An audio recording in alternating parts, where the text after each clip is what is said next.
So hello everybody and welcome back to another video. Today I'm going to be doing another self-portrait. Oh my goodness! Second one ever. You all like the first a lot. Hello! If you're new. Last time my self-portrait was spur of the moment. So I thought today I would do another spur of the moment ones. Something I have been wanting to try for so long is those levitating portraits. So I thought today, why not? That's my bird, by the way. Actually, he's not even my bird. He's my brother's bird. And he neglects him, so now he's mum's bird. But anyway, you don't want to hear about that. So I've been really interested in those levitating portraits. So right now is afternoon. I'm going to do it outside, I think. This is our backyard. I think I'm going to be using the nice dappled lighting and stuff. Might make it a little bit more tricky, might not, I'm not sure at the moment, but anyway, I think it might be really fun. I'm gonna film time lapses on this camera, and I'm gonna take the photos, my portraits, with this camera, which is my 5D Mark IV. And how I use that camera remotely is with the Camera Connect app. I think it's only for Canon cameras. There might be other remote shooting software or buttons and things you can use. So if your camera doesn't connect to Camera Connect, that's fair enough. You'll be able to find another way. Just Google how you do that with your specific camera. But yes, let's get on to the video. And then I'll also show you how I edit it and put it together as well. So I hope this video is good. I hope you enjoy it. I hope you learn something.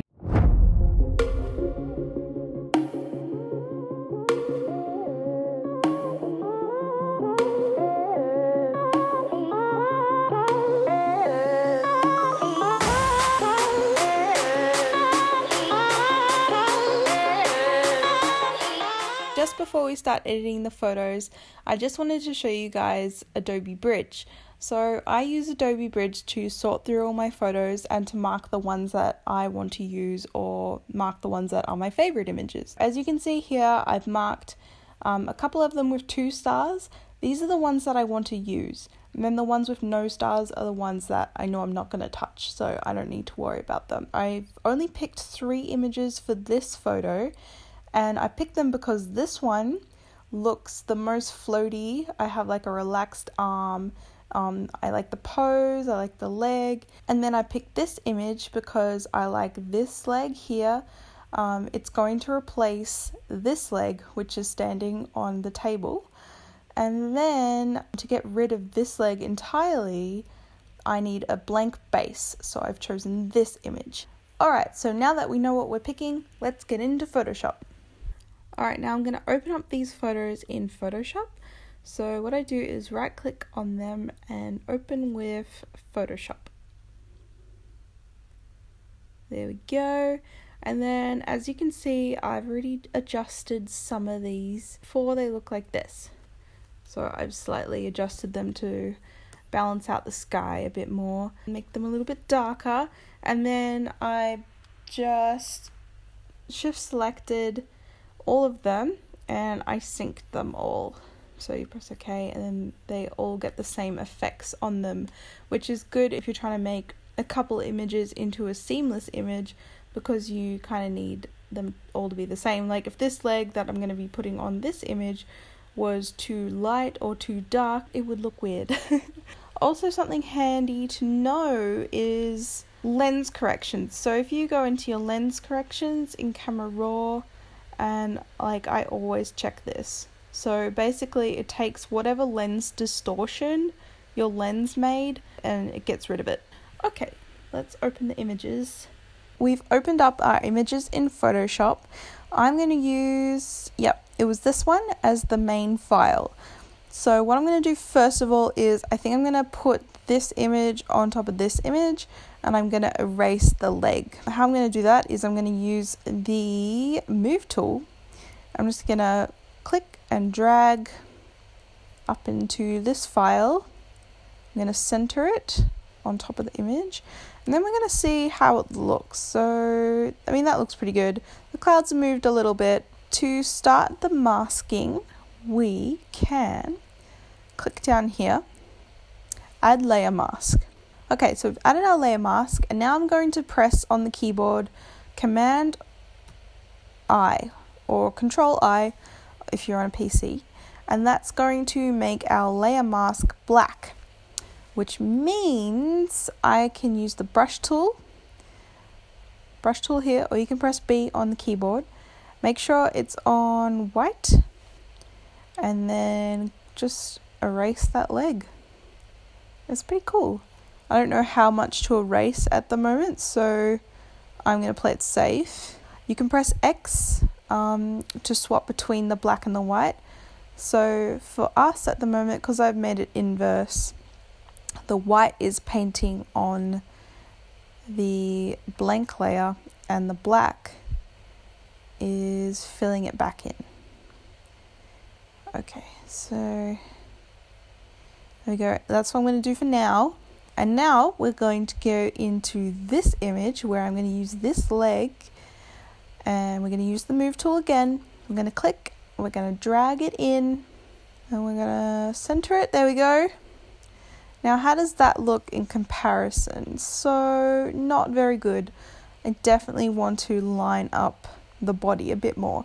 So what I've done is, on this layer with the leg, I've selected it and I've dropped the opacity so I can see what's under that image. So what's under that image is what we're working on before. I'm going to move it over.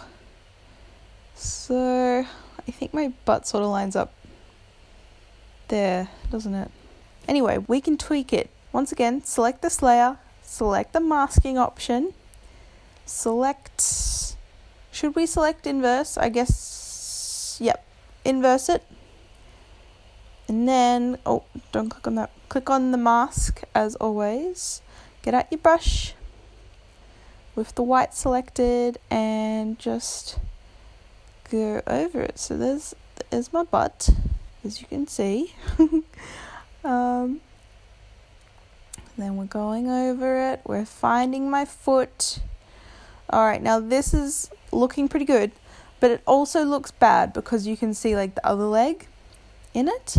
So, see if it needs to be moved anywhere first. So, with the move tool, just move it around. Oh, I think there's good. Yeah, I think there's good. Okay, and then we can go in. Excuse the dirty feet. My goodness. No, it's not that bad. Using the black brush over, making sure you're always on this layer mask. I'm going to brush around to get rid of the other leg so that we can only see my foot. Now this takes a bit of time, so I might speed lapse it. And just remember, if you, right click, you can change the size of your brush, and you can also change the feathering. So I had it on a very low feather. I'll show you what hard is. Hard is like straight cut out, so you don't have any feathering. Alright, so let's time lapse it.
Alright, so I think this image is looking really good.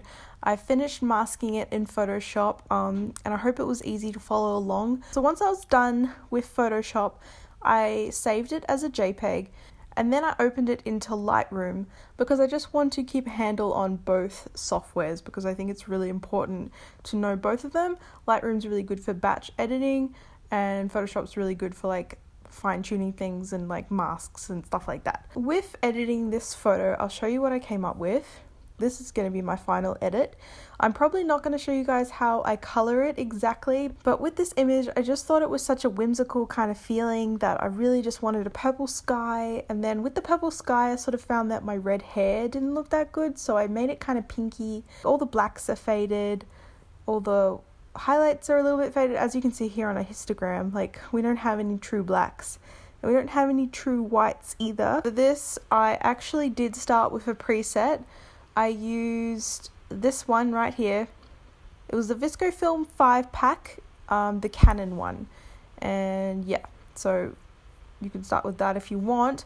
Now the main things that I changed in this image was obviously like exposure. I needed that to go up. I wanted the sky to be purple. And there we go, that is the purple sky. How dark you want it is the second one, so the saturation. And then how did I make my hair pink? There we go. So then I just took the red primary hue down. And as you can see, that's pretty similar already. But I did brighten up this corner, which is another thing I'll quickly show you. So I just clicked on the graduated filter. And then I clicked and dragged. And I boosted this a little bit. And that's how I sort of made them the same, but obviously there was a few more tweaks and stuff like that I made. But anyway, so if you want to make your images kind of purpley, whimsical, go for it. Just come down to the camera calibration, have a little play around. Obviously you can play with your highlights and all that good stuff in the basics tab, and also there's heaps of stuff you can do in these tabs, the color and everything, really good to play with. There we go. I hope you guys liked watching this video. I really liked making it for you guys. Alright guys, thank you so much for watching. Give this video a like if you learned something, subscribe if you want more, turn on notifications so you don't miss anything, and I'll see you guys next time. Bye!